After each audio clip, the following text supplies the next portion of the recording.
nós que estamos envolvidos com agro dependemos da população que está na cidade para consumir o que produzimos, como a população tem que entender que precisa de nós que estamos envolvidos no agro para poder tanto preservar o meio ambiente quanto produzir alimento e riquezas para a nossa nação como um todo, né? Palma não gosta de seca. Palma tolera a seca. E ela convive com 300 milímetros de chuva anual a 2.000 milímetros de chuva anual. Não quero dizer que é inviável o médio da palma no coxo. Estou dizendo que se ela for pastejar direto no formato do pastejo da palma, você tem um terço da mão de obra do que fornecido. Fala pessoal, sejam muito bem-vindos. E hoje a gente tem eu, Júlio e Ali, temos o prazer enorme de receber aqui Luciano Almeida, meu primo. Não é nepotismo não, é um convite sincero, porque ele tem muito a acrescentar. Só uma breve introdução. Luciano ele é zootecnista, formado desde 96, com especialização em meio ambiente. Atuação de 12 anos no Pernambuco com a política leiteira de lá. Retornando, atuando em Itapetinga. Já tem 12 anos aqui na região, né, Lu? Desses 12 anos, vem atuando como zootecnista no Conselho da Copardo, na diretoria financeira da Coleite, no Sindicato Rural. E atualmente ele é vereador aqui na nossa cidade, um ferrenho defensor do agro e continua sua atuação como zootecnista. E Lu, seja muito bem-vindo. Aqui é pra gente, eu falei aqui, a gente tem que conversar com quem é do agro, quem faz o agro acontecer. E de fato, você é a personificação disso. Porque você, por todos os lugares que você passa, você é um dos maiores defensores do agronegócio dentro de Itapetinga e região. E, primeiramente, te agradecer muito por isso. Ô Lu, vou começar puxando uma situaçãozinha aqui que para mim é novidade, mas eu gostei de saber. Essa especialização sua no meio ambiente. Eu lembro que na época das recuperações de nascente, você foi muito atuante. Fala um pouquinho pra gente sobre isso aí, que eu acho que isso é um assunto bacana. Me surpreendeu e me criou curiosidade. É uma satisfação estar aqui com vocês nesse bate-papo entre esse grupo aqui da área da zootecnia, né, do agronegócio. E realmente a questão do meio ambiente tem sido marcante no nosso agronegócio, né? Eu tinha já a formação em zootecnia e ao retornar de Pernambuco para cá, nós vamos sentindo o nosso mercado técnico com uma tendência bastante grande para a questão financeira, controle financeiro, a parte administrativa do negócio e a questão ambiental, justamente por fatores de cobranças de legislação e também do produtor sentindo a necessidade de cuidar melhor da sua propriedade, do ambiente da propriedade. E um ponto estratégico nessa questão ambiental é justamente a preservação e a recuperação das nascentes, tá? Então nós tivemos a oportunidade há 5 anos atrás, junto com um grupo de produtores que se mobilizaram aqui na região para trazer um técnico, o Pedro Diesel, especialista em recuperação de nascente, e este grupo de produtores nos procurou. Eu estava como diretor de departamento de agricultura da prefeitura, nos procurou para a prefeitura entrar num apoio junto neste trabalho. A prefeitura entrou em conjunto com esse grupo de produtores e fizemos aqui esse curso de recuperação de nascente. E foi algo novo para mim também, eu nunca tinha participado de algo neste formato, e vimos que é algo bastante simples, só depende de um pouco de dedicação, tá? Um mínimo de recurso financeiro e físico também para se fazer uma recuperação de nascente, é algo que você vai ter na propriedade um benefício de ter a água, né? Só sabe a dificuldade de não ter uma água quem passa por momentos sem ela. Isso aconteceu em meados de 2015, no auge daquela estiagem nossa, né? Infelizmente, nós só preocupamos quando falta, né? Então, neste momento de crise, a mobilização foi grande, mais de 200 pessoas capacitadas participaram do processo do curso de recuperação de nascente e foi algo muito interessante. Até hoje vem gerando os frutos, né? Alicate, que esteve aqui presente recentemente, ele é um dos que abraçaram essa causa, é um dos que estava organizando desde o início do processo e vem até hoje recuperando nascente na propriedade dele, de amigos e de outras pessoas. Recentemente ele postou na internet mais uma nascente recuperada na propriedade rural, então ele vem fazendo esse trabalho intensamente e outros também. Na verdade, Doval, o município de Itapetinga, a nossa área territorial, não é rica em nascentes, tá? Poucas propriedades do nosso município têm nascentes. O Rio Catulé é o que mais banha aqui nossas terras, junto com o Rio Pardo. No caso do Catulé, a grande concentração de nascentes dele está em Catiba, Cacilândia, naquela região, principalmente de Catiba. Então, aqui nós temos poucos, mas existem algumas nascentes, algumas propriedades. Então, é muito importante você, produtor rural, estar atento para conservar, preservar e recuperar sua nascente. Um simples trabalho de cercar, proteger do pisoteio animal, plantar a vegetação nativa apropriada para a nascente e fazer o trabalho de recuperação, que nada mais é do que desobstruir, limpar, tirar toda aquela matéria orgânica e desobstruir aquele canal de água e fazer a conservação dela. Então temos pessoas, o meio ambiente daqui tem pessoas que podem estar dando essa orientação, eu mesmo posso estar passando essas orientações dessa recuperação de nascente, é algo muito importante que devemos estar trabalhando. Então, quando você participar da primeira recuperação, você vai ver quanto é importante e a simplicidade de um processo. Agora, não adianta só recuperar, tem que preservar, tem que cercar, plantar a vegetação nativa apropriada para a nascente, para que você tenha aquela água constantemente em sua propriedade. E quando a gente pensa em nascente, não precisamos pensar só na nascente dentro da nossa propriedade. O rio que passa na nossa propriedade, ele nasceu em algum lugar. Então vamos lá saber de quem é, como é tratado aquela cabeceira, né, aquela nascente desse rio que corta a sua cidade e sua propriedade especificamente, e fazer esse trabalho de preservação. Não só a nascente, como também a mata ciliar, que é de fundamental importância para evitar o assoreamento e a questão de degradar as margens do rio. Isso é um ponto importante. É interessante quando você fala a respeito da nascente, porque literalmente é um projeto de preservação ambiental. Porque sem água, se as nascentes acabarem, o rio acaba, e sem água a vida é inviável. E o interessante disso tudo é que quem está fazendo isso é o próprio produtor rural. E ao longo dos anos aí vem recebendo porrada da mídia, como quem degrada, como quem desgasta, como quem polui, né, e tal. Então é interessante a gente ver que, rapaz, não é bem por aí como muita gente fala. É isso que eu falo muito. Nós, produtores rurais, nós somos muito bons de trabalho, mas a gente se vende muito mal.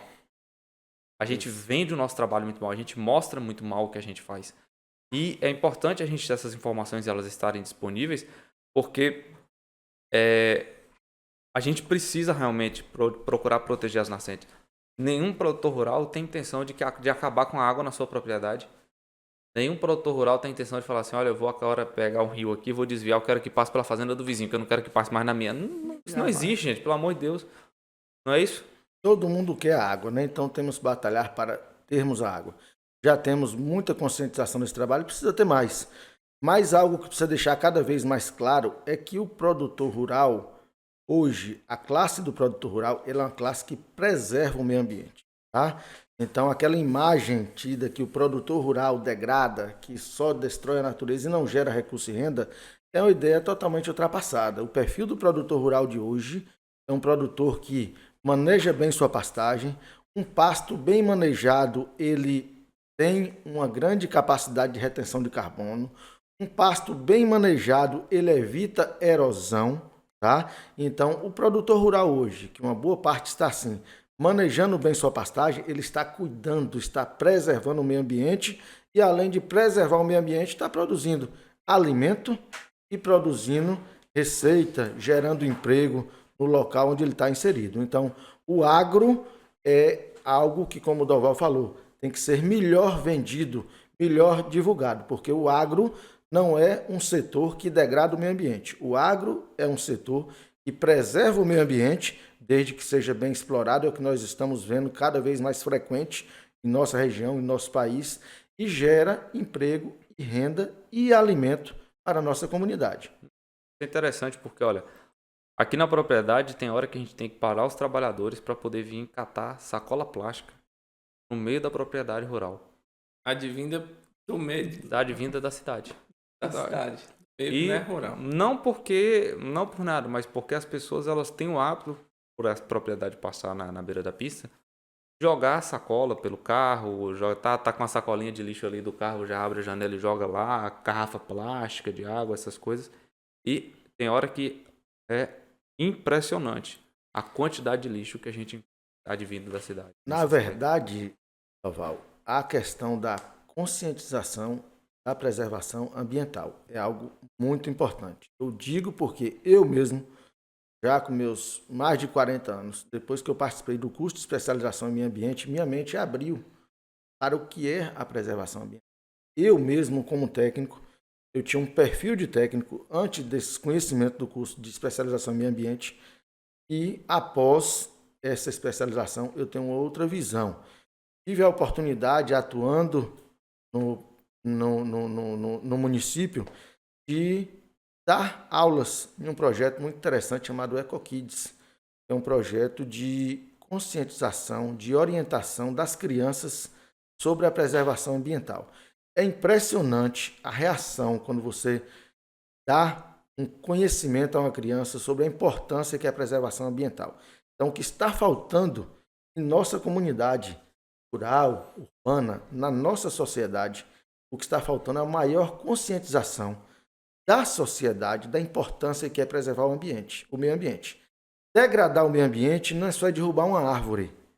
Derrubar uma árvore pode estar degradando o meio ambiente. Porém, um papel de bala se joga na rua, você está degradando o meio ambiente.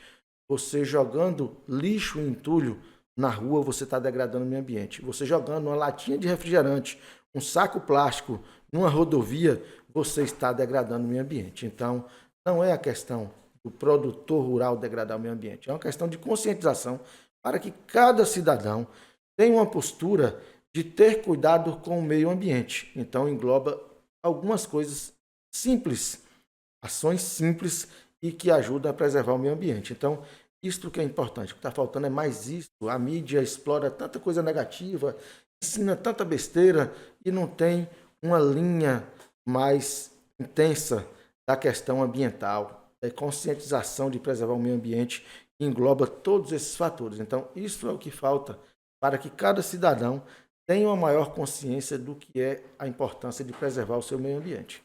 E acaba crucificando o produtor rural, né? Crucifica o produtor rural porque, historicamente, o produtor teve que abrir áreas para produzir alimento para nós todos, para produzir receita, produzir renda, né? E gerar emprego no nosso país, né? Vai levar expansão também territorial. Inicialmente, os conhecimentos e as exigências legais sobre a preservação ambiental não eram tão atuantes e tão com o nível de esclarecimento que tem hoje. Então, no início, realmente tiveram grandes ações e geraram alguns transtornos ambientais. Mas hoje temos visto o contrário, ações que estão revertendo boa parte dessas questões de degradação ambiental. Então, hoje, eu enxergo o agro, na sua grande parte, como um setor que preserva, sim, o meio ambiente. E tem a questão também de que o produtor rural, ele não está sozinho. Quando se mexe na questão principalmente financeira, ou buscar parcerias como as linhas de crédito aí, existe todo um processo burocrático, cadastro ambiental, enfim, que limita a cuidar do meio ambiente ou a pessoa cuida do meio ambiente e produz, ou ele não tem acesso àquele recurso que é por meio acaba incentivando. Tem que se adequar, né? É o que nós falamos aqui. Hoje o produtor, além dele estar mais consciente da importância de preservar o ambiente, o meio ambiente, todo o meio que nós estamos leva a essa necessidade, como você me falou, para se obter um crédito rural, para uma melhoria na propriedade, o crédito rural vem com algumas exigências que estão relacionadas à preservação ambiental, né? Então, hoje, além da conscientização, vem a fiscalização e a cobrança para que se preserve mais o meio ambiente. E o bom é que nós temos visto que uma boa parte do produtor rural tem desenvolvido as ações benéficas ao meio ambiente. Lá em 2018, quando foi 2018 ou 2017 que a promotora do meio ambiente esteve aqui? Volta aí 18 para 17, logo após a estiagem, né? Depois dessa logo questão mais ou da... menos esse período. Quando a gente fez a CFI, essas coisas lá atrás, aí a gente gerou um PRA, né? Programa de Recuperação Ambiental. E aí a gente pegou aí falou assim, não, recuperar a mata ciliar e tal, não sei o que, pronto. Cercamos, tínhamos acesso e tal, fizemos aquele tudo certinho do jeitinho que mandava o figurino. E a gente pegou e minha mãe na época comprou várias árvores de ingá, Uhum. várias algaroba, que era que é da nossa região e tal, não sei o que. Pronto, plantamos na beira do rio. Aí passou sei lá, quase um ano, elas já estavam já num tamanho bom já e tal. A própria população que frequenta a beira do rio cortou essa árvore para fazer fogueira à noite.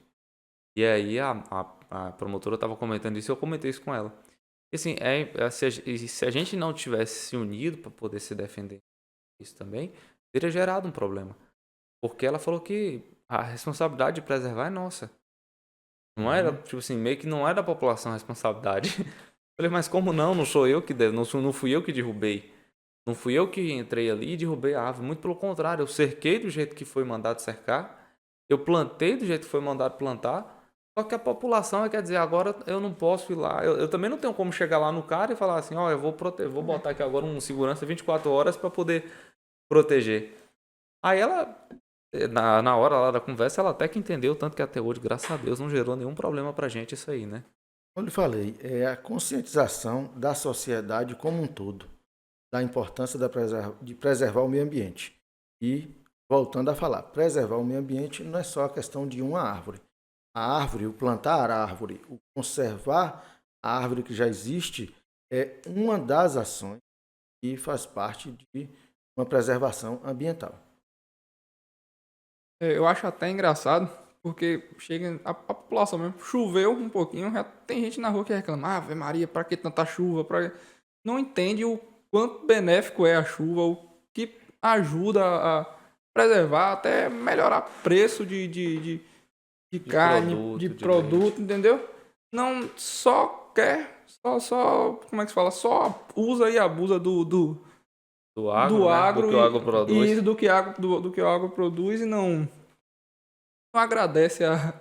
Nós precisamos O quê? entender que esse trabalho é de um sistema, né? Então, tanto a parte nós que estamos envolvidos com agro, dependemos da população que está na cidade para consumir o que produzimos, como a população tem que entender que precisa de nós que estamos envolvidos no agro para poder tanto preservar o meio ambiente quanto produzir alimento e riquezas para a nossa nação como um todo, né? O país, o Brasil, é um país que tem como sua base econômica o agronegócio. Então, o agronegócio tem uma força grande no Brasil e especificamente em nossa região de Itapetinga, né? Nossa pecuária é a base da nossa economia. Só que a cidade já tem outras fontes de renda, sim, mas temos a agropecuária forte aqui, a pecuária principalmente gerando riqueza e renda para nosso município. Às vezes, a comunidade, o que eu tenho comentado sempre, confunde o que é o benefício, o que uma pecuária contribui para uma sociedade. Às vezes, quando fala em propriedade rural, a pessoa que não tem o conhecimento só enxerga o fazendeiro e degrada o meio ambiente. Não é assim. Não é o fazendeiro que degrada o meio ambiente. É o agronegócio que gera emprego e renda e alimento para o município, né? Então, este é o cenário que realmente existe. E quando se pensa assim, qual o emprego que o agronegócio gera? Qual o emprego que o fazendeiro de Tapetinga gera? Só pensa em 1, 2 funcionários que tem 10, 15 numa propriedade. Uma propriedade que tem no município, tanto ela gera empregos diretos quanto indiretos. Os diretos estão lá dentro da propriedade, trabalhando para aquela produção. Mas nós temos o funcionário de um transporte de boi ou de leite. Nós temos os funcionários que estão no laticínio, que está implantado no município, e que se não tivesse o leite produzido no município, não teria o laticínio, que gera dezenas, centenas de emprego, né? Em alguns Impostos laticínios também. que nós temos. Temos frigoríficos, temos a questão de arrecadação de impostos e temos também todo o dinheiro que esses funcionários, direto ou indireto, gastam no mercado local. Porque o dinheiro que um funcionário de uma fazenda ou que um funcionário de um frigorífico gasta no mercado da cidade é o mesmo dinheiro que um funcionário do comércio gasta no mercado ou gasta na farmácia. Então, o dinheiro do agro vai para a farmácia, vai para o mercado, vai para uma feira livre, vai para todo local que gera emprego no nosso município. Então, o agro está envolvido em toda a cadeia. E como nós temos aqui uma quantidade expressiva de propriedades rurais, com uma quantidade expressiva de funcionários nelas, e mais em outras áreas que vivem por causa ou que o agronegócio contribui para desenvolver, eu falo assim, tem uma loja de produtos agropecuários, quase 100% do produto do cliente dela é um pecuarista, é alguém da zona rural, né? Aí você fala assim, e uma farmácia, como você disse? Não é uma maioria, mas parte do dinheiro que veio entrando naquela farmácia saiu do agro, né? Parte do dinheiro que entra em qualquer loja daquela do Ponto Certo, que é um grande centro comercial que nós temos defendido fortemente, aquele centro comercial do nosso município, boa parte do dinheiro que entra ali saiu do agro, ou de um carro de transporte escolar, ou de um carro de um caminhão boiadeiro, de uma peça do caminhão boiadeiro, ou até do carro de passeio do dono daquele caminhão boiadeiro, ou de um funcionário, do carro de um funcionário de um frigorífico, do funcionário de uma fazenda, do carro do fazendeiro sim também. O carro do fazendeiro não gasta pneu? Gasta a mesma quantidade de pneu que gasta o carro de alguém que só anda na zona rural, na urbana, né? Então, do mesmo jeito que um gerente de um banco vai numa loja comprar um pneu para um carro para trocar, o gerente de uma fazenda, ou um proprietário de uma fazenda, ou um funcionário, um vaqueiro de uma fazenda hoje, vai também comprar o pneu. Então, são vários segmentos que estão ligados ao agro. Então, a gente tem que pensar mais amplo no que o agro gera realmente financeiramente. É porque se existisse uma forma de neutralizar toda a entrada do dinheiro de um agro em uma comunidade, aí você ia ver o impacto que tem o dinheiro do agro para aquela comunidade. E é impossível a pessoa, por exemplo, se alimentar, fazer uma refeição sem que algo daquela refeição venha do agro. Assim, é aquela história, né? A pessoa não quer que crie o boi, mas quer comer porque o boi gera um gás que vai causar um dano, né, no meio ambiente, a informação é essa, né? Porém, nós temos todo um ciclo que é autossuficiente, retém de novo este carbono novamente e retém no solo de novo. Então, o ciclo não polui o meio ambiente, o ciclo não prejudica a camada de carbono, né? O ciclo não prejudica, mas aquela pessoa quer criticar o boi, a criação do boi, mas quer comer uma carne. Né? Quer criticar que abriu uma terra para o plantio, mas na mesa quer ter de manhã um café, um leite, um chimango, um biscoito, um pão, um bolo, tudo que veio de algo que foi produzido no agro. Quer meio-dia, bem, quer calçar bem. Meio-dia quer comer uma carne com arroz, com feijão, tudo que veio do agro. Como é que não tem o agro e tem o produto do agro? Não tem como, né? Nessa pandemia, o único setor que não parou e ainda teve que trabalhar até dobrado foi o agro. Como sempre, em toda crise, quem segura o país é o agro. Eu estava conversando hoje mais cedo um pouco com o pessoal, a gente falando, eu falei, rapaz, é impressionante como o agronegócio ele se mostra como um excelente, além de um excelente investimento, um setor muito forte. Porque mesmo nos piores momentos do agronegócio no Brasil, desde que eu me lembro, né? Agora eu não vou falar de dado histórico, porque eu tenho um dado histórico para falar aqui. Ainda assim era um bom negócio. Sempre foi um bom negócio. Mesmo quando a gente teve a mudança para o plano real, que nós passamos por várias crises aqui no agronegócio, continuou sendo um bom investimento. Continuou sendo. Então, o agronegócio, é isso que você está falando, da questão do retorno financeiro que o agronegócio dá, ele é constante. Ele pode, em algum momento, ele ser um investimento baixo. Mas ele não deixa de. É um retorno baixo. Mas ele não deixa de dar um retorno. Como a outros setores da economia, qualquer oscilaçãozinha que você dá na economia, pronto, acabou, já foi. Para tudo. Para tudo. Aí alguém falou assim, mas é commodity. Eu falei, tudo bem. Petróleo, quando dá qualquer oscilação, para de dar dinheiro também. Agora o agro não. O agro dá oscilação, continua firme. O agro ele tem uma maior rentabilidade. Todo setor que ele tem um fator de risco menor, ele tem uma rentabilidade menor. É uma característica da questão econômica. Então, setores de rendimentos maiores têm riscos maiores. Então, o agro, além dele ter o rendimento da produção, ele tem um rendimento, como você mencionou aí, da valorização, né? Então, o agro é um excelente negócio, tanto financeiramente quanto para a preservação do nosso meio ambiente. Lu, uma área de atuação muito grande sua é com a área leiteira. Uhum. Seu currículo fala por si só. É basicamente um trabalho intenso com leite, né? Obviamente que outras áreas também, né? Que zootecnia não é só leite. Mas você tem uma experiência vasta com leite. Inclusive, assim, a gente não tem como dissociar o nível de envolvimento de pessoas, de geração de riqueza que é o leite, não se compara. Porque eu acho que é dentro da pecuária, né? Porque a agricultura é outra história. Mas dentro da pecuária, eu acho que é o setor que mais envolve geração de riqueza, não é? Não, com certeza o leite é quem mais gera, principalmente a geração de emprego, né? O setor leiteiro, comparado com o corte, ele gera mais empregos, isso é fato, né? Eu tenho esse envolvimento forte com leite, logo quando eu formei, né? Eu fui para Pernambuco, lá eu atuei 12 anos, né? Empresa do ramo do leite, e de lá eu voltei, passei a ser instrutor do Senar e técnico em algumas propriedades aqui, mais relacionada à área leiteira. Então eu tenho uma vivência no ramo do leite, uma vivência já expressiva de anos. E nós observamos que realmente o leite ela tem uma maior geração. Você pode chegar, por exemplo, numa propriedade rural, é gado de corte de leite, o leite gera mais emprego.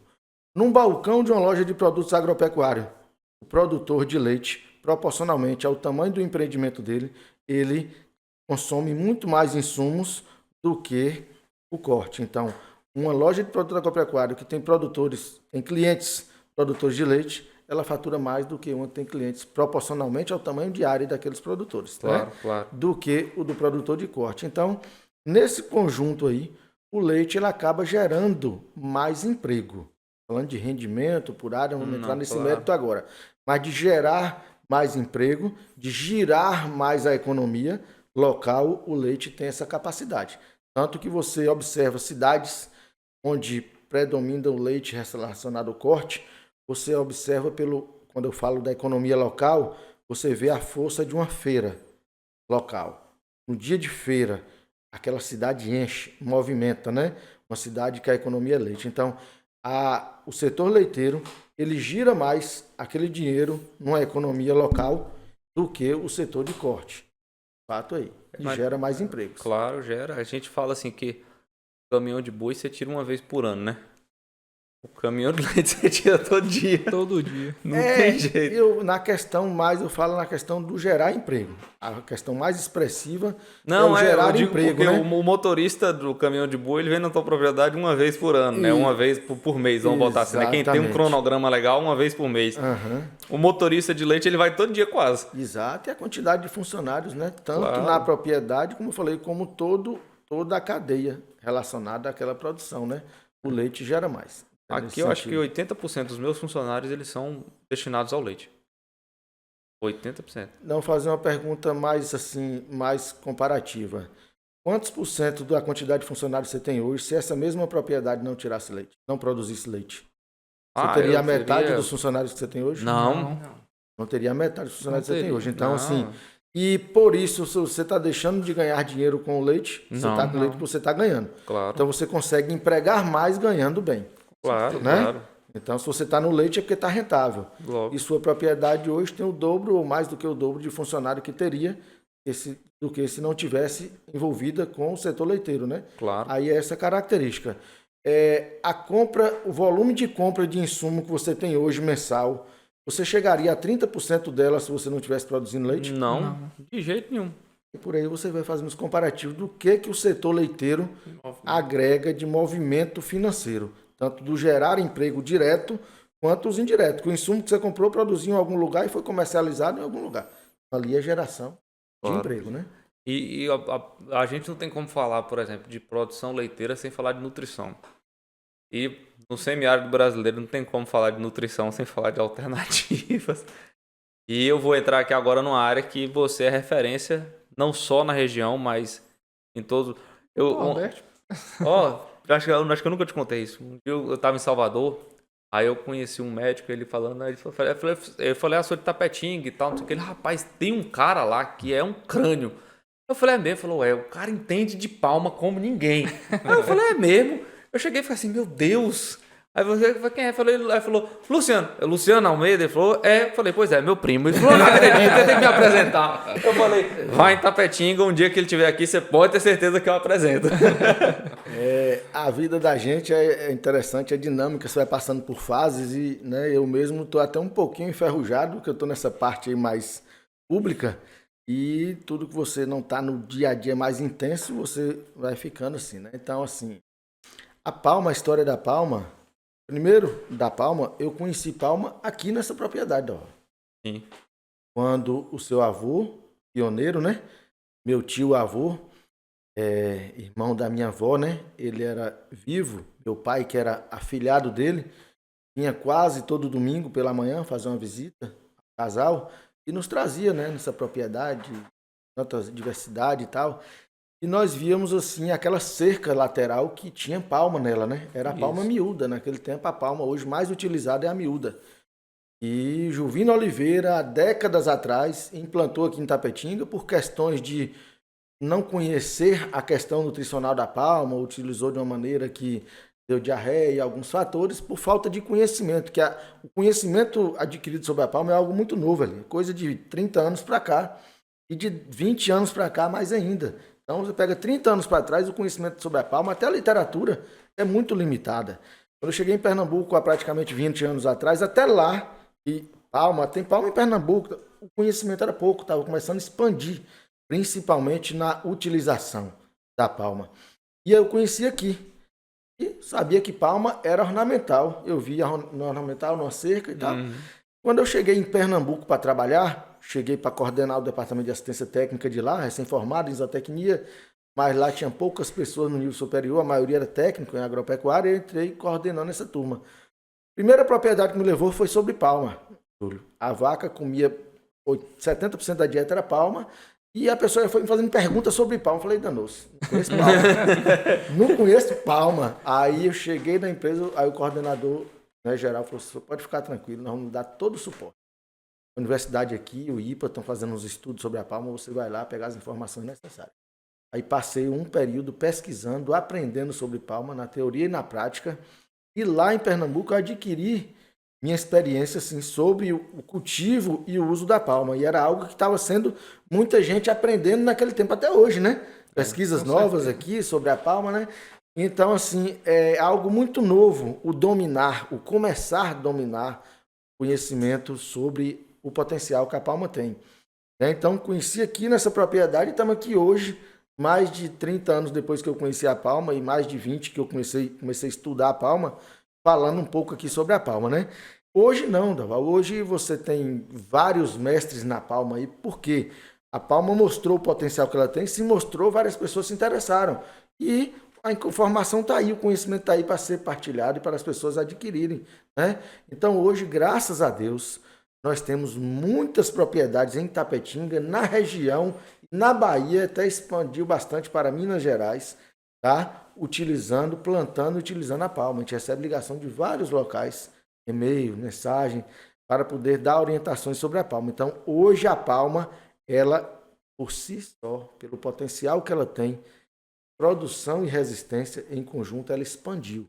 Hoje a palma é uma realidade em várias propriedades. E quem se engana achando que a palma gosta de seca? Palma não gosta de seca. Palma tolera a seca. E ela convive com 300 milímetros de chuva anual a 2.000 milímetros de chuva anual. E produz muito mais em 900 milímetros de chuva anual do que em 300. Então ela gosta de chuva. Também como é que um alimento, um vegetal, que tem de 85% a 90% de água, não gosta de água? A matéria seca da palma é de 10 a 15% de matéria seca em média. Então, 85% da palma é água. Ela não é mágica. A característica da palma é que ela é eficiente no uso da água. Ela é eficiente. Pouco de água que ela tem disponível, ela usa bem. Não desperdiça. Da melhor maneira. Hoje existem até estudos de palma irrigada, não é, Lu? Exatamente, porque a palma, ela vai bem, ela responde à umidade até determinado nível, tá? A palma, ela só não gosta de encharcamento. Você plantou num local que chove e encharca. O local para ser plantado deve ser levemente inclinado, Se for muito inclinado, vai dificultar a colheita, vai ter erosão e ela não vai reter bem a água naquele plantio. Ela tem que ser levemente inclinado, principalmente para evitar encharcamento. Plantou levemente inclinado, pode chover 400 milímetros a 2.000 milímetros, sua palma vai desenvolver. Se chover menos de 800 milímetros, ela responde a uma irrigação. A chegar essa lâmina de 800, 1.000 milímetros, para ela responder mais. Para você ter uma ideia, quando eu conheci palma, a palma era colhida com 4 anos. Estava começando colheitas de palma anual a cada 2 anos e começando a mostrar bons resultados.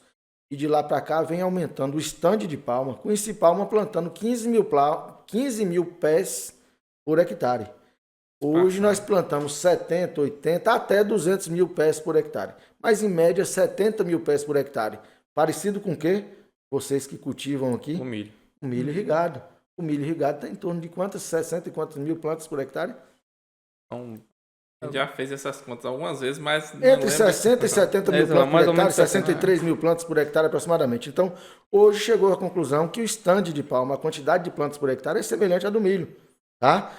Ela não exige a quantidade de água que o milho exige, mas se você der no parcelamento que ela aceita, ela vai responder. Então, a palma não gosta de seca. Se ela gostasse de seca, ela produziria mais no ano com 400 milímetros de chuva do que no ano com 800 milímetros, 900 ou 1.000 milímetros de chuva. Então, o que acontece? No sertão, a palma é colhida a partir de 2 anos, porque o sertão não tem a quantidade de chuva que a gente tem. Aqui, a palma é colhida a partir de 1 ano, porque a chuva aqui nós temos praticamente 8 meses de crescimento, 9, 10 meses. Tem ano aqui que a palma cresce 10 meses. No sertão, quando muito ela cresce 6 meses. Porque na seca ela não morre, mas também não cresce. ela se sustenta, né? E é interessante que a raiz dela, você pode até falar um pouco, ela tá muito ali superficial e eficiente em captar. Se a gente for falar de palma aqui, o programa dura umas 10 horas. Mas vamos falar um pouquinho dessa parte aí. A palma ela tem algumas características que tornam ela eficiente no uso da água. Uma delas é esta que você falou ali, que é ter um sistema radicular bem superficial e bem distribuído. Então, qualquer 5 milímetros de chuva que molhou 1, 2 centímetros de solo, a palma tem raiz ali para absorver. É uma característica do sistema radicular dela. Outra característica, ela lança uma grande quantidade de raiz quando está chovendo. Então, tem uma capacidade de captação de água grande. E quando vem um período de estiagem, ela aborta essas raízes da extremidade, que são as raízes capilares. São raízes que servem para puxar água, mas quando seca acontece o contrário. A planta perde água através da raiz. A palma ela aborta esse sistema radicular, boa parte, ela não perder água pela raiz. Na parte aérea dela, na parte de cima, acima do solo, ela tem um sistema de crescimento reto, que evita a insolação. A palma, no horário mais quente do dia, o sol está na parte superior e ela está em pé. Ela não recebe muita insolação. Como você comparar, você meio-dia em pé no sol. Se você deitar, você torra, né? Em pé, você não tem a quantidade. A área sua de receber os raios solares é menor. Então, a palma, quando ela recebe o sol pela manhã, ela recebe na lateral dela uma área de insolação maior. À tardezinha, ela recebe na lateral também. Na hora que o sol está mais intenso, que provoca a maior evaporação, ela recebe o sol na parte superior e ela está neste formato mais reto, um pouco inclinado, mas não recebe o sol tão intenso. É outra característica. A palma, no sistema superficial dela, ela tem a quantidade de estômatos. O estômato é comparado aos nossos poros, né? Nós transpiramos pelos poros, né? Que é uma forma de perder calor, né? Isso. A palma, ela tem uma quantidade bem pequena de estômatos comparado com o capim. Tanto que o capim, com 2 dias de sol, ele murcha, né? A palma, com 20 dias de sol, ela não murcha. Faz diferença. Porque ela praticamente não perde por evaporação. Então, vamos lá. Eu falei que ela é eficiente no uso da água. Então, ela tem uma eficiência grande para captar e tem uma eficiência grande para guardar.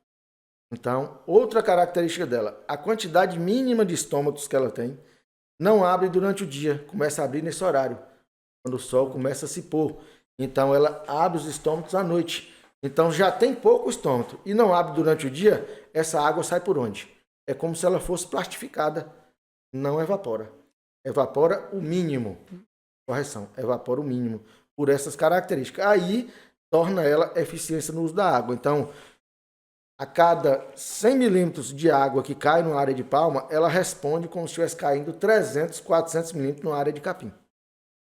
Tá? Então, se você teve 500 milímetros de chuva no plantio de palma, como se estivesse tendo praticamente 1.500 no plantio de capim. Agora, a questão da distribuição. Às vezes, você tem uma chuva muito intensa e ela não tem capacidade de absorver aquela água toda. Então, às vezes, uma palma, ela irrigada no sertão, e fazendo uma irrigação controlada e jogar o suficiente para ter uma lâmina entre a chuva e a irrigação de 800 milímetros ano, você já tem uma espetacular produção de palma. Às vezes, uma região sem irrigar choveu 800, mas não foi bem distribuído. Aí você não tem aquela produção, tá? Mas ela é muito eficiente no uso da água, além de ser muito rica em energia, né? Muito rica em carboidrato bastante disponível, de alta digestibilidade. Você falando dessa eficiência do uso da água pela palma, rapaz, é uma ciência, ó, para você ver. Ela tem uma distribuição radicular fantástica, mas como você falou, aborta as raízes na seca. Essas raízes que foram abortadas na cerca torna matéria orgânica que vira adubo para ela se alimentar depois. E causa aeração no solo, facilitando a infiltração da água e facilitando o novo crescimento do sistema radicular novo após ciclo. a próxima Quando chuva. ela encerra um ciclo, ela está se preparando para o próximo ciclo. Ou seja, ela é eficiente em captar, deixar o terreno propício para o próximo ciclo e não se expõe tão como outras plantas à insolação, e ainda tem uma forma, digamos, como você falou, meio que classificada para não perder água. Estômagos poucos bem estômatos e fechado durante o dia. Evapora o mínimo. E assim, com tudo isso, quando você disponibiliza essa forrageira no coxo junto com outras, com capim triturado, o animal, sempre se tiver a opção de folha, ele vai na palma. A vaca, ela tem uma capacidade de seleção do alimento por qualidade, né? Você coloca ela num pasto, onde aquele pasto tiver mais jovem, onde ela vai comer. Por quê? Porque é mais saboroso? Não, porque tem uma digestibilidade melhor. Ela sabe que é um alimento melhor. Ela vai naquela parte. A palma, quando ela consome a primeira vez, ela interpreta ali, ela conhece como um alimento de alta qualidade. Tem suas deficiências. Tem deficiência em proteína e em fibra. Mas em energia, ela é riquíssima. Pra você ter uma ideia, o comparativo nutricional, que 3 quilos de matéria seca de palma tem a quantidade de energia de 1 quilo de 2 quilos de matéria seca de milho. Quer dizer que, se você tiver uma palma com 10% de matéria seca, cada 10 quilos tem 1 de matéria seca, não é isso? Isso. Então, se você deu 30 quilos de palma a uma vaca, desses 30 quilos, 27 quilos foi água e 3 quilos foi matéria seca, onde estão os outros nutrientes, né? Aqueles 3 quilos têm energia comparado a 2 quilos de milho grão. Então, a palma ela funciona, além de uma estratégia para seca, ela funciona como estratégia nutricional constante na substituição, por exemplo, de um dos insumos. Tem que milho, ter uma né? nova nomenclatura na parte nutricional. A palma, ela é um concentrado aquoso energético, tá? Porque ela é concentrada em energia na matéria seca. Você tirou a energia, a água dela, ela é uma matéria seca com uma grande concentração de energia e com fibra baixa. Então, se você pegar, por que eu falo que é um concentrado? Se você pegar 10 quilos de capim e desidratar, vira concentrado? Não vira, porque não tem fibra de concentrado, tem fibra de volumoso. Torna um volumoso desidratado, chamado feno. Se você pegar 10 quilos de palma e desidratar, vai virar 1 quilo de matéria seca de palma, que essa matéria seca é um concentrado, porque ela tem concentração de energia de concentrado e tem concentração de fibra de concentrado. Então a palma é um concentrado. Vou fazer um comparativo aqui. Se você pegar 10 quilos de torta de algodão, como é um costume, molhar a torta para fornecer, pegar 10 quilos de torta de algodão e botar 20 litros de água, ficou aquoso, não ficou? Ficou. Mas virou volumoso? Continua sendo um concentrado. Tá? Então ela vem até inovando essa questão dos conceitos. Na matéria seca, ela é um concentrado. só que ela está disponível diluída em água. Isso é ruim? Quando você está dando um volumoso no coxo, é porque você está na estiagem, né? Sim. Uma das características de local seco é ter menor disponibilidade de água, né? Exatamente. Se um produtor rural no sertão, ele dá lá 80 quilos, vamos botar que ele desse 100 quilos de palma a uma vaca, ela já estaria ingerindo 80 litros de água. O suficiente para uma vaca de média produção. Tá? Que qualidade é essa água? Um soro. Olha a água pura. Um soro. É um soro. Não tem uma água, só se for uma nascente de água cristalina para ter a qualidade de um líquido que está dentro de uma palma. Né? Então, um líquido de excelente qualidade está ali dentro. Então, qual o ponto negativo? A questão do manejo do fornecimento. Encarece, porque você está manejando um alimento com baixa concentração. Transportar para outras áreas inviabiliza. Ela tem que ser produzida do lado do setor de fornecimento. Então, são características específicas da palma que teria que ser um momento só para falar sobre palma e falando dessa questão de composição da palma e de fisiologia dela, entendeu? Você tocou num assunto aí que sobre a palma ainda, só para a gente encerrar essa parte, que antigamente você falou assim, antigamente não deu certo aqui, meu avô não forneceu por conta da diarreia. De fato, se você pegar a palma direto e jogar lá, vai dar diarreia. Na verdade, eu enxergo assim, ela tem uma rápida taxa de passagem. Não é necessariamente uma diarreia. Se eu estiver errado, você pode corrigir. Chega a ser uma diarreia ali, na prática, o que acontece? O que causa a diarreia numa alimentação não balanceada com palma, você der milho demais, não vai lhe dar uma acidose, não vai dar algum problema, uma laminite. Então você tem que dar da maneira correta. Você pode dar a quantidade de concentrado que você quiser para uma vaca? Pode. Poderia até, usando tamponantes e coisa e tal, mas sem usar desse recurso, não pode. A palma, além dela ter pouca fibra, a fibra dela não é efetiva. Você pega um capim seco, pega ele na mão, vira aquela buchinha, né? Você pega uma raquete de palma, caiu lá na fazenda e tá sequinha, fica tipo um esqueletozinho. Você passa ele na mão, ele vira um pó. A fibra dela praticamente não é efetiva. Então o animal consome aquela fibra, ela não tem o poder da fibra. O poder da fibra no animal de estimular a ruminação, da mobilidade, de todos os fatores que uma fibra causa. A palma ela é deficiente em fibra, precisa de um complemento em fibra.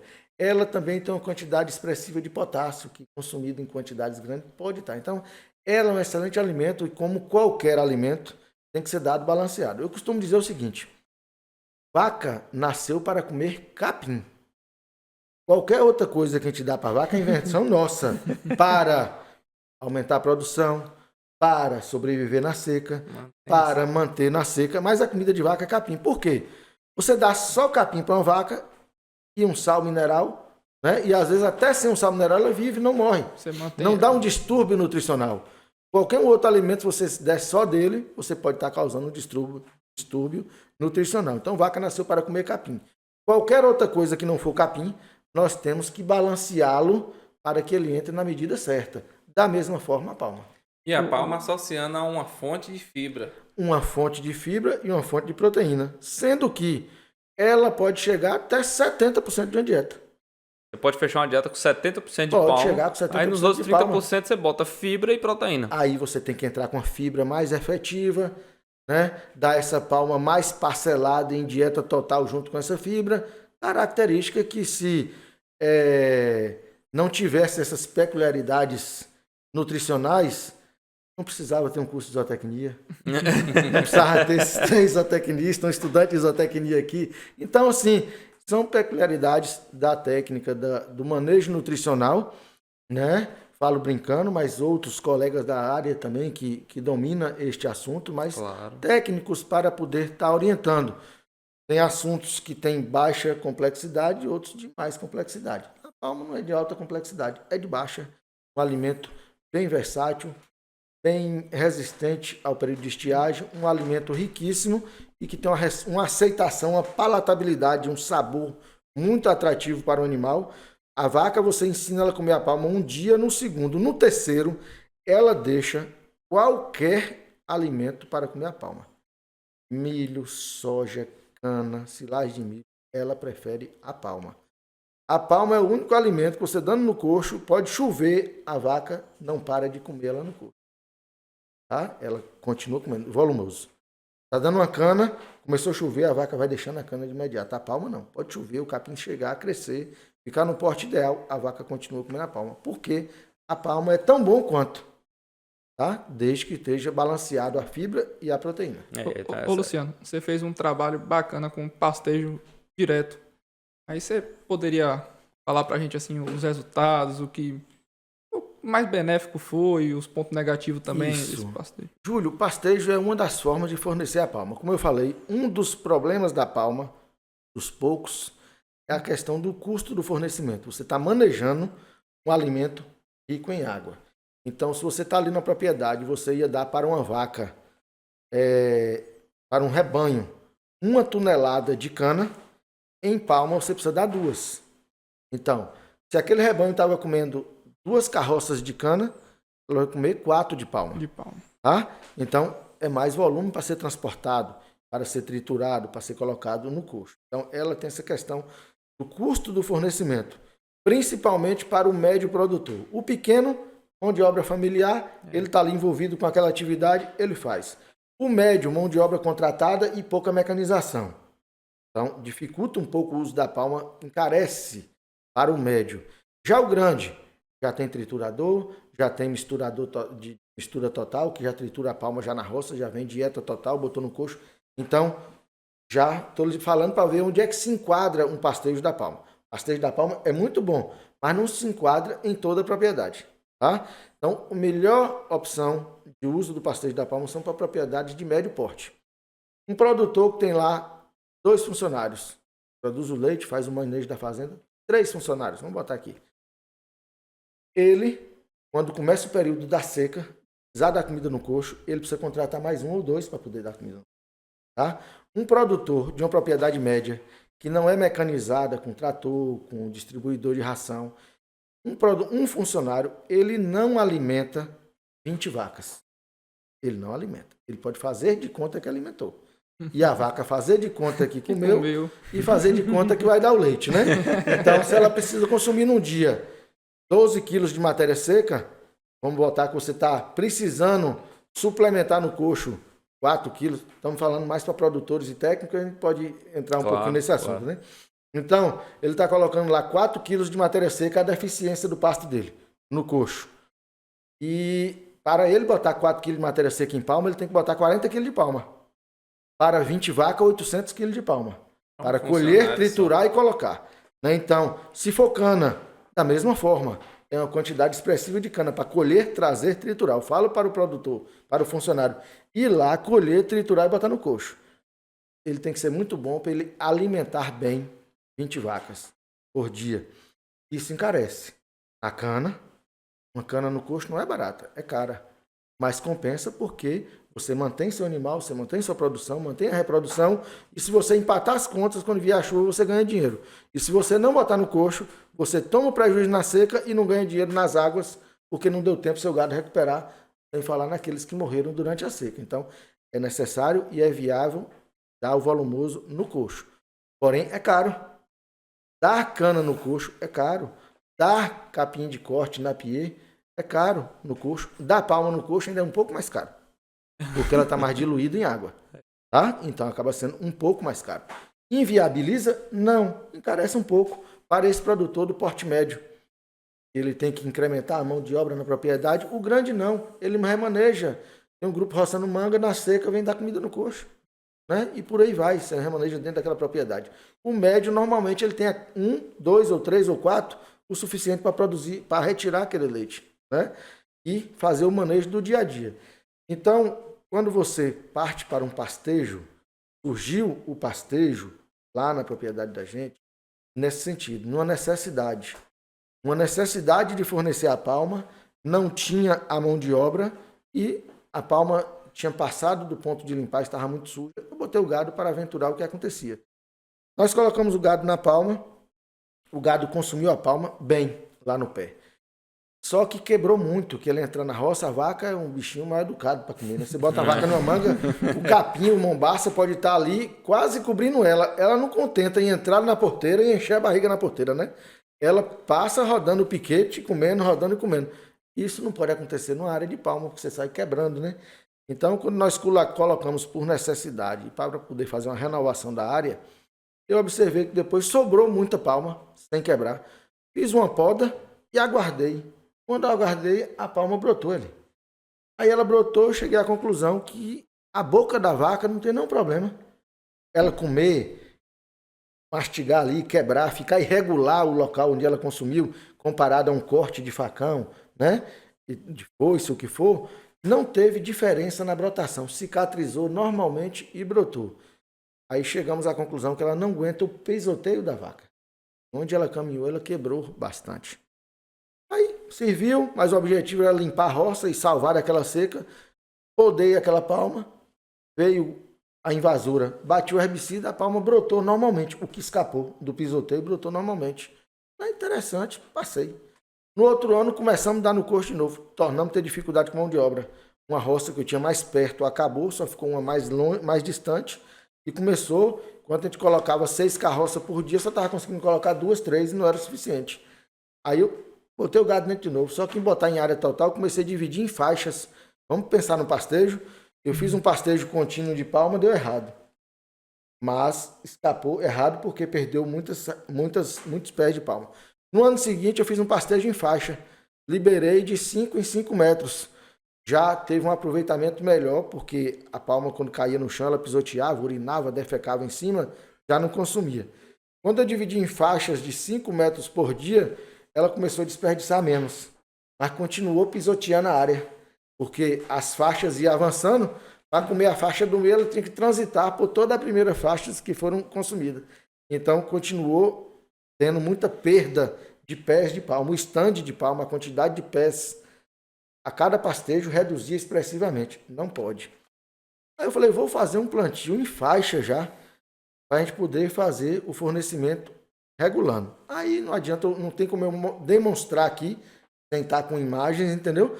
Nós fizemos o plantio já para o consumo, já nas faixas apropriadas, plantamos em fileiras duplas, um espaçamento de 4,5 metros entre o meio de uma fileira e o meio da outra, e esses 4,5 metros é a área de trânsito dos animais. Ela vem por esses 4,5 metros e consome de um lado e consome do outro. E uma linha de choque para limitar o... E uma linha de choque que tanto eu limito o local que eu quero que consuma, como eu limito quanto eu disponibilizo. Eu vou liberar 10, 20 ou 30 centímetros de palma, de largura de palma. É um coxo vivo. Eu tenho lá na propriedade 2 hectares de palma, que cada hectare de palma tem em torno de 4.000 metros de linhas, de metro linear de palma. Então eu tenho lá em torno de 8.000 metros linear de palma, e é um coxo vivo. A vaca consome esse ano, o outro ano está pronto para ser consumido se eu precisar levar. Aí qual a diferença disso?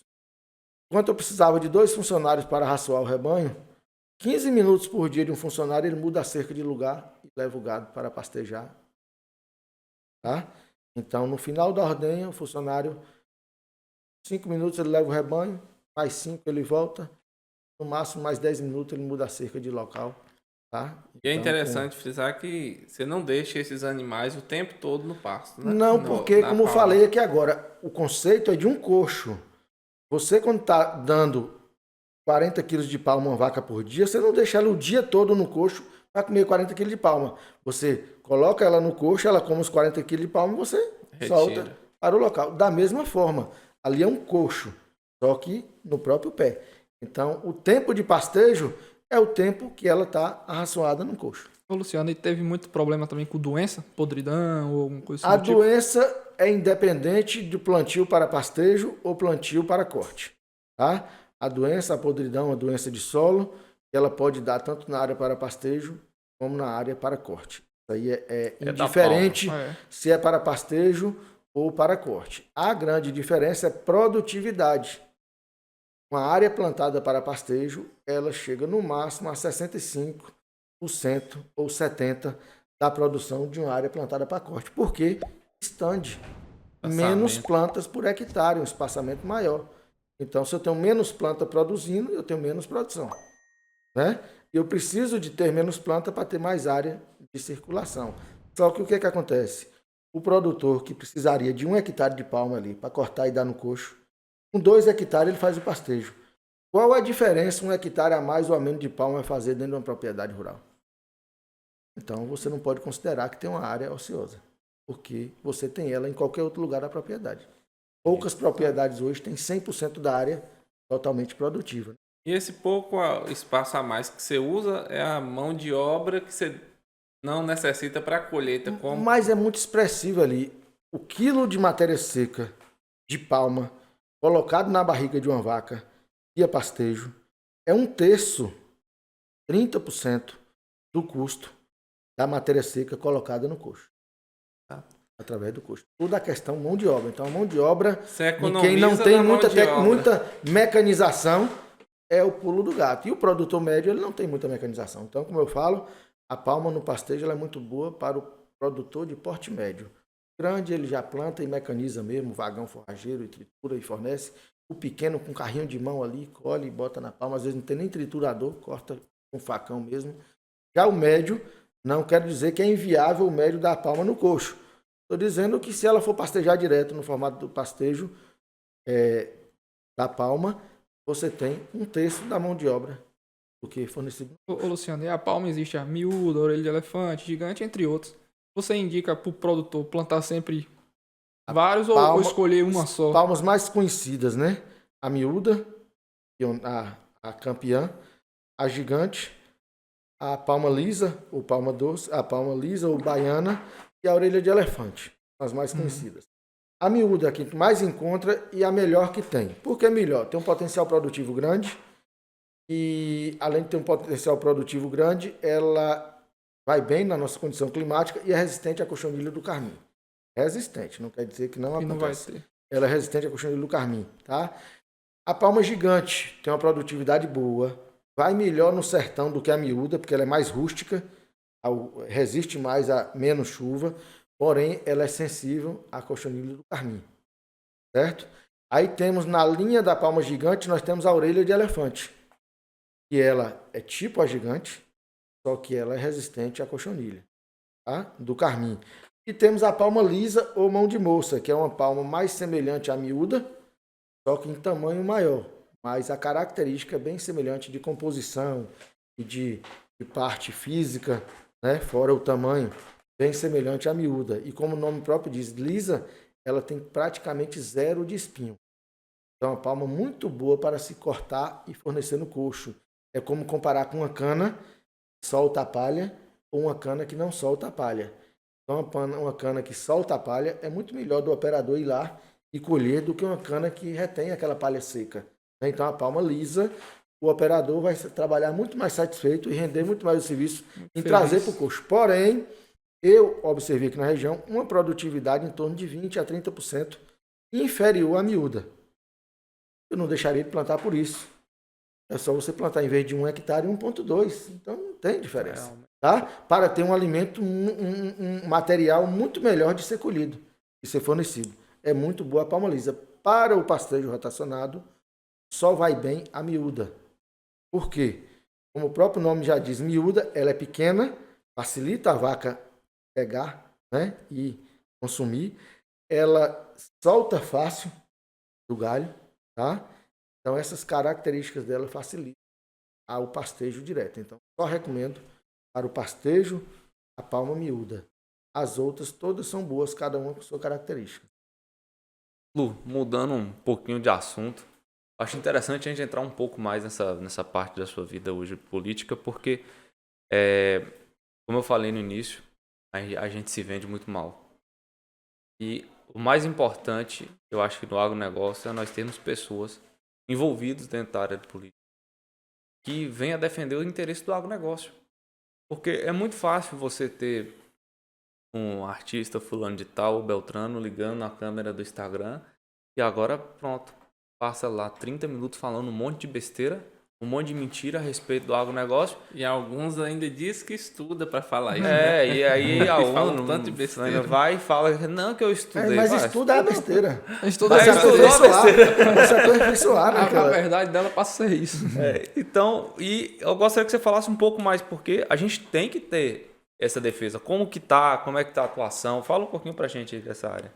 Val, é um assunto bem importante. Não pelo fato de eu estar hoje no meio político, né, nesse meio público, é pelo fato de a gente olhar uma visão mais ampla sobre esse assunto. Nós, produtores, nós, produtores rurais, nós do agro, principalmente na nossa região, no Nordeste em si, partiu mais para o sul do país, Centro-Oeste, você tem mais uma visão do conjunto, do cooperativismo, do associativismo. Nós, produtores rurais daqui da nossa região, nós somos muito individualistas. Já começa por o quê?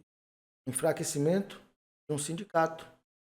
Quanto mais associado tiver no sindicato, mais associado ativo, mais forte o sindicato que nos representa como produtores rurais. Vai aqui um pedido para cada produtor rural que não é filiado ao Sindicato Rural de Itapetinga, que se filie um sindicato forte, um sindicato atuante, que tem tratado, principalmente nesse momento, de assuntos muito delicados, que não vamos tratar neste momento, porque é um assunto mais extenso, podemos marcar, até acho importante vocês marcar um específico, para tratar de uma problemática que nós estamos tendo no local, com relação à posse, né, de terra, então, título de terra, né? Então, é um assunto muito, muito importante e o sindicato tem tratado dele.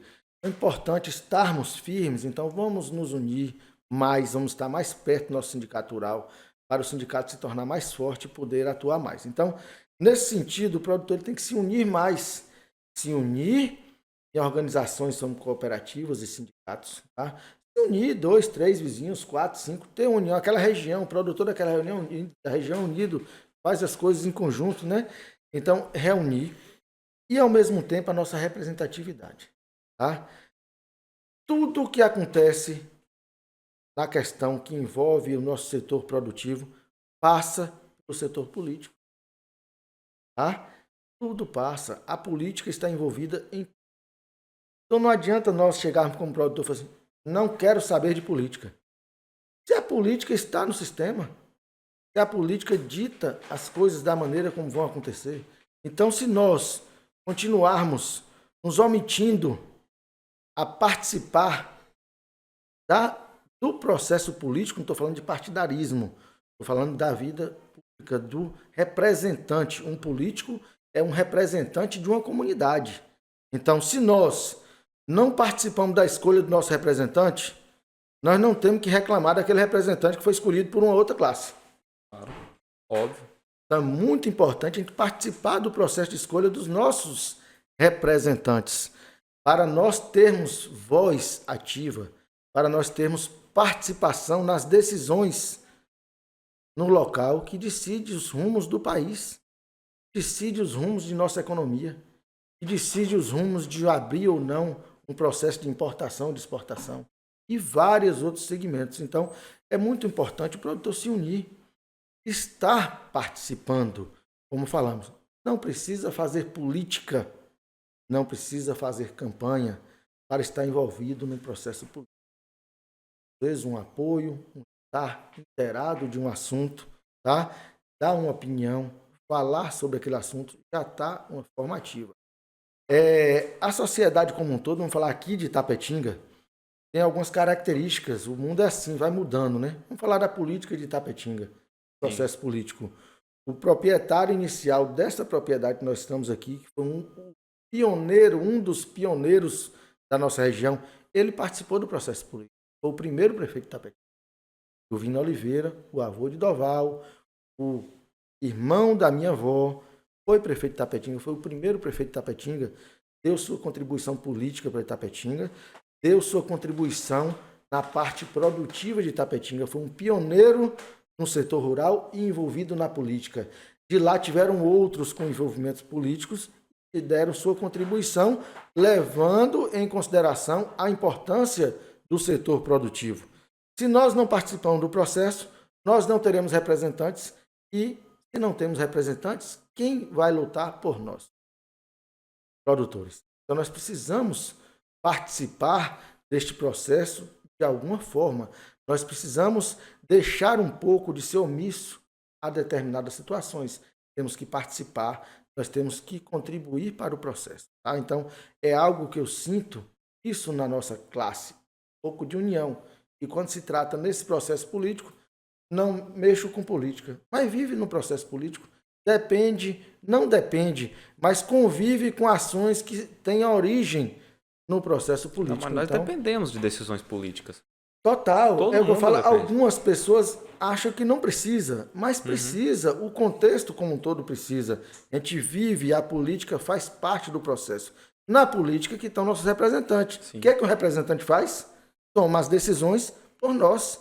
Então, se nós não temos representantes, nós não podemos reclamar, porque nós não apoiamos um representante para estar lá nos defendendo. Então, é muito importante esse fator. Eu vejo assim, da mesma forma da pecuária, nós tivemos uma pecuária muito ativa em Tapetinga, a Alicate até comentou sobre isso aqui, tá? Boa. Depois nós tivemos um momento que nossa pecuária estacionou no tempo e o mundo evoluiu, e nós estamos agora de 2 décadas, principalmente uma década para cá, num processo de Tapetinga de evolução grande da pecuária, na política da mesma forma. Nós tivemos uma participação ativa na política, saímos quase que totalmente da política, estamos voltando a ter uma participação ativa na política. Então, são ciclos que tem, nós entendemos, a vida passa assim por ciclos, e graças a Deus estamos tendo esse outro ciclo de pessoas envolvidas. Nós tivemos um período que na política só tinha gente de bem. Meu avô, parte de mãe, foi vereador em Macarani, há mais de 40 anos atrás, num tempo que vereador não era remunerado, ele era voluntário, vinha da propriedade rural, mais de 8 quilômetros, montado à noite para participar de uma sessão, e dava a contribuição dele lá como cidadão, tá? E aí, ele, naquele tempo, tinha pessoas envolvidas com a política, no tempo de seu avô, no tempo do meu avô, que realmente levavam a política de forma séria. Passamos um período com uma boa parte dos políticos não levando a coisa no formato sério, e hoje nós estamos vendo a coisa mudar. Claro. Nós estamos vendo aí na internet, nas informações, nas redes sociais, uma quantidade de políticos que levam a política a sério.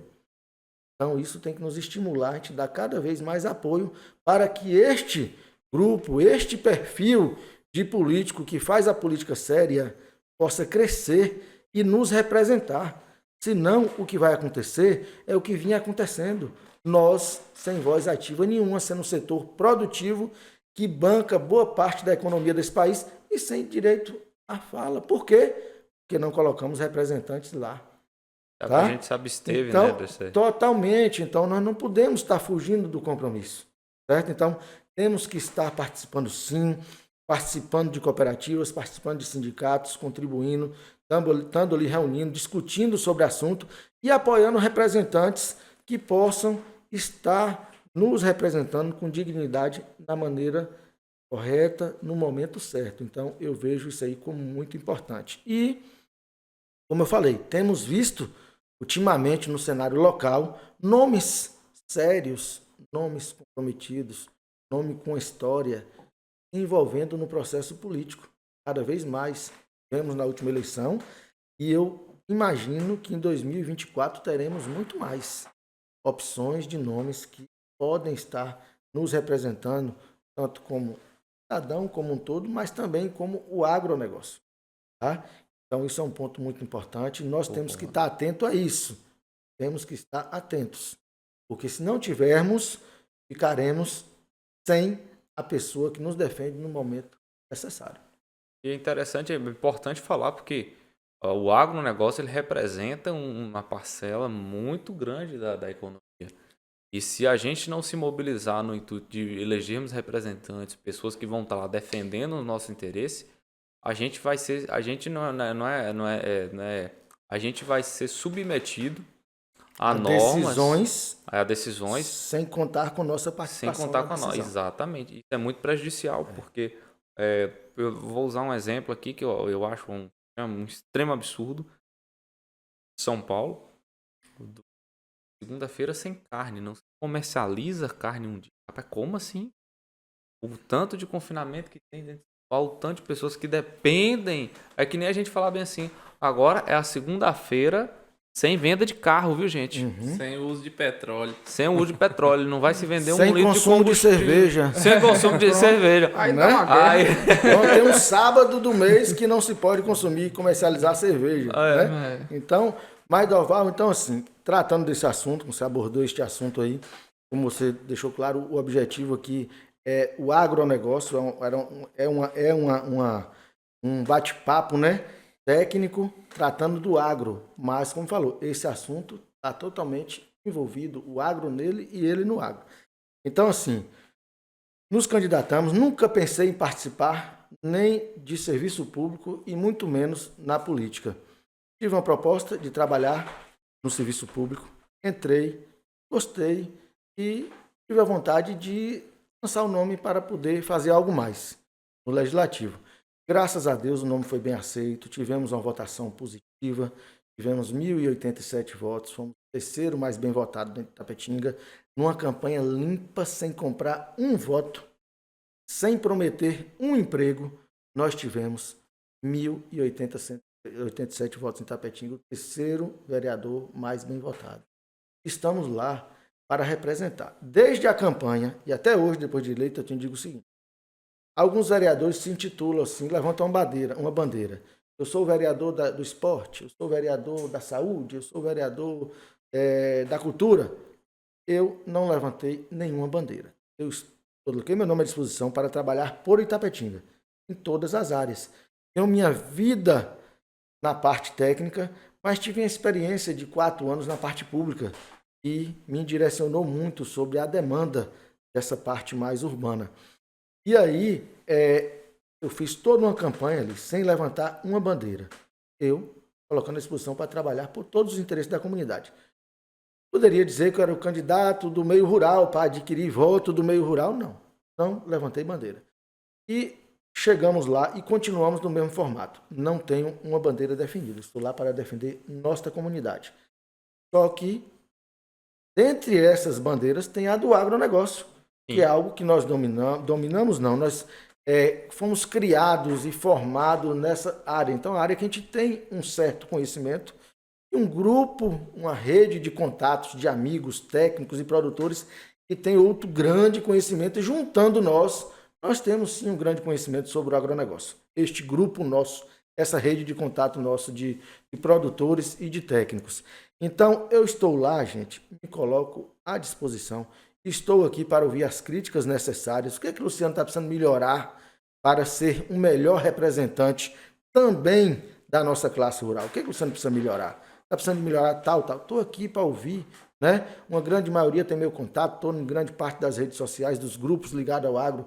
Estou aqui para representar não só o agro, mas o agro também.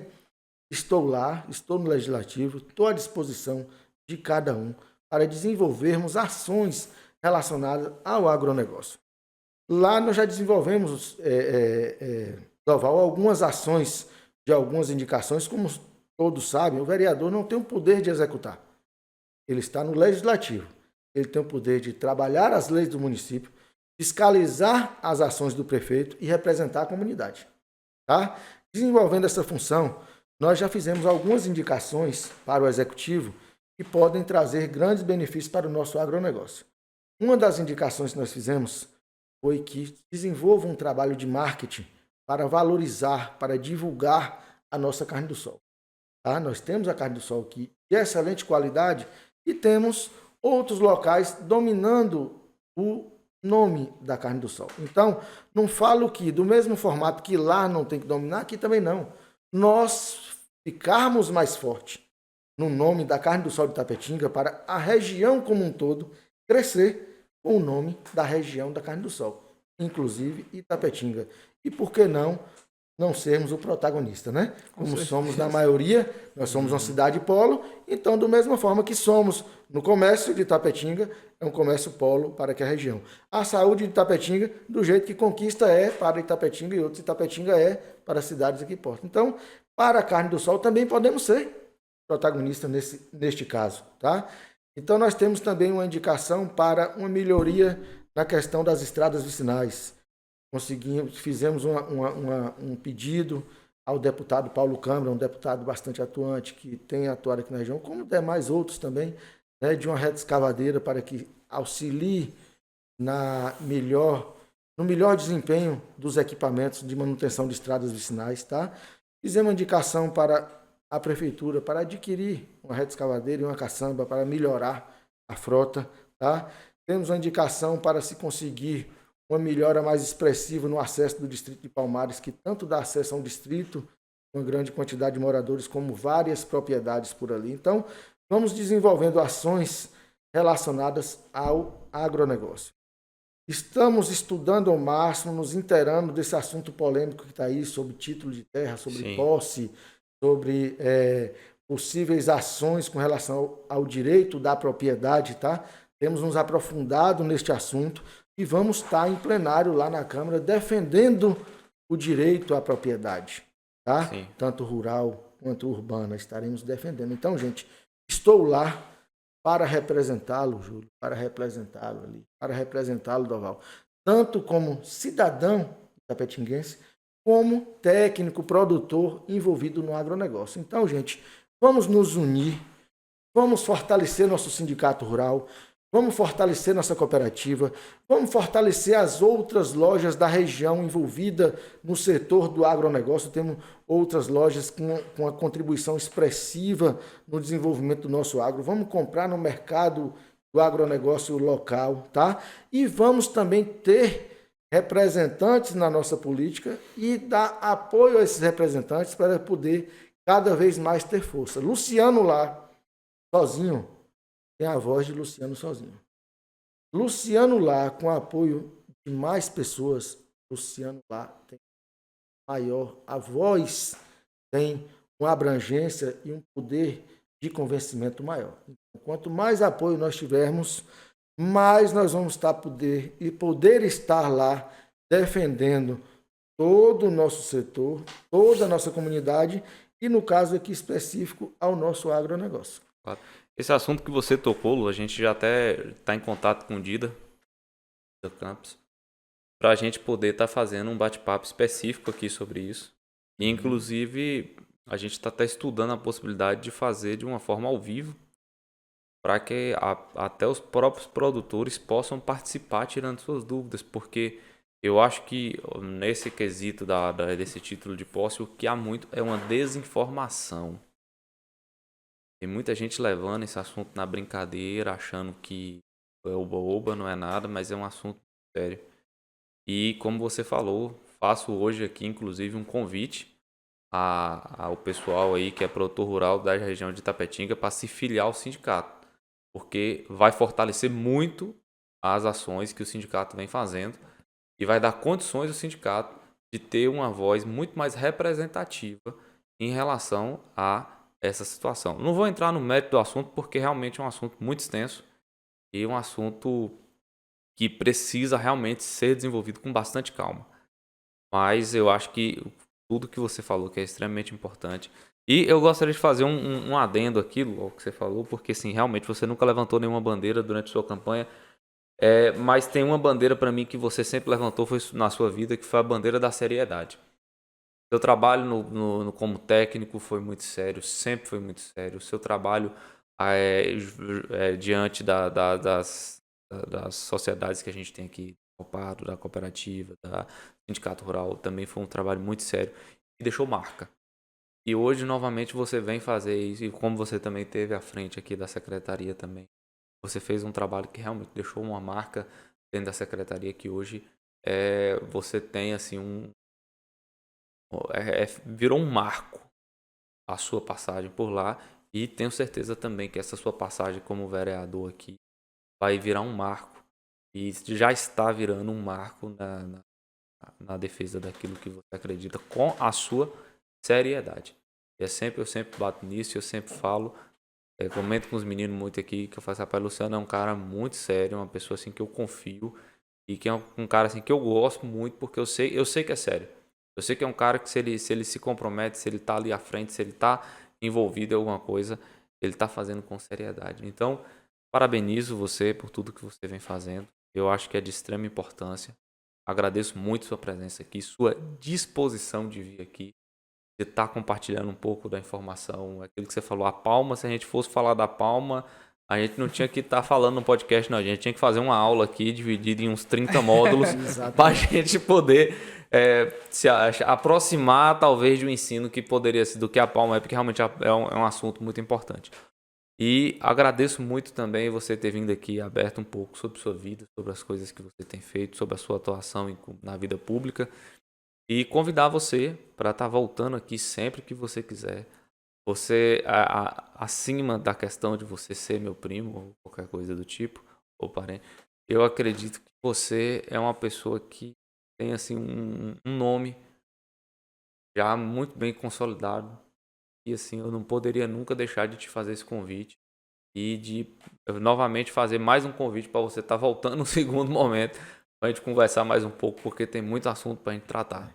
Eu agradeço pelas suas palavras, você que são sinceras, tá? Também admiro o trabalho que você vem desenvolvendo na propriedade, no nosso agro local e sua postura de vida, né? Que vem seguindo essa linha familiar, esse histórico que você vem fazendo por merecer, tá? Esse mérito que você está tendo. E com relação à questão do meu posicionamento político, a gente tinha como slogan justamente seriedade e trabalho. O compromisso que eu tenho desde a campanha é trabalhar com seriedade. Tudo que eu pego para fazer, eu procuro dedicar o máximo para ter o melhor resultado. Tá? Então, graças a Deus, tivemos essa aprovação. Estamos lá atuando. Me coloco à disposição para vir aqui sempre que necessário, sempre que achar interessante. Inclusive, quando o Dida vier para tratar deste assunto específico, se quiser me convidar para estar representando o Legislativo aqui, eu virei para poder estar levantando esta bandeira do convidado. direito da propriedade, tá? Então, estarei sim defendendo sempre essa questão do direito, da maneira correta. Nós que estamos num cargo público temos que seguir alguns protocolos, algumas exigências, mas defendendo sim, tá?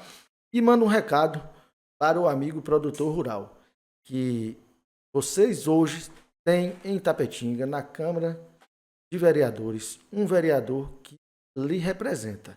Então, peço a você que faça a crítica necessária às ações do vereador Luciano Almeida e, sempre que possível, apoie as ações corretas do vereador Luciano Almeida, que, se nos unirmos, nos tornaremos mais fortes. Então, estou aqui representando vocês na Câmara Legislativa e na próxima eleição, em 2024, que surjam outros nomes e possamos estar lá em um número maior, em 2 ou 3 ou 4, que tenham envolvimento com o agro.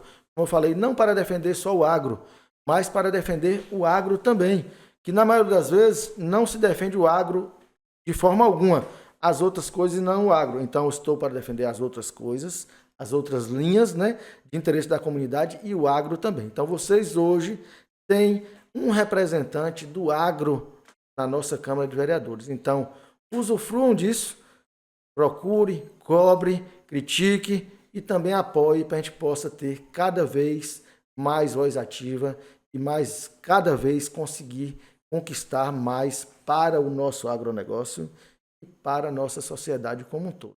Vocês estão de parabéns pelo trabalho, eu venho acompanhando vários bate-papos, pessoas ilustres passando por aqui, pessoas que a gente respeita e admira o trabalho, não vou citar nenhum, que todos que passaram por aqui têm sua marca registrada em Itapetinga, têm um serviço prestado na nossa comunidade, na parte social, na parte do agronegócio, tá?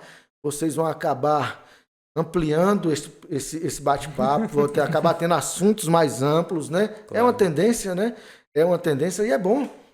Nós não podemos estar limitado num determinado assunto. Nós vivemos numa sociedade, numa comunidade. Nós temos que tratar todos os assuntos da comunidade, tá? Você precisa da saúde do município, ou particular ou pública, você compra no comércio do município. Então nós temos que nos envolver em todas as ações do município para que a gente seja melhor servido no município, tanto pelo setor público quanto pelo setor privado, né? Então vamos batalhar mais pelos nossos direitos e vamos apoiar mais quem está lá dando a cara à frente, batalhando pelos nossos direitos. Claro, a gente agradece esse papo enriquecedor e assim, não abrange só Itapetinga. A internet é uma fronteira sem limites, digamos, né? É informação que serve para o público em geral.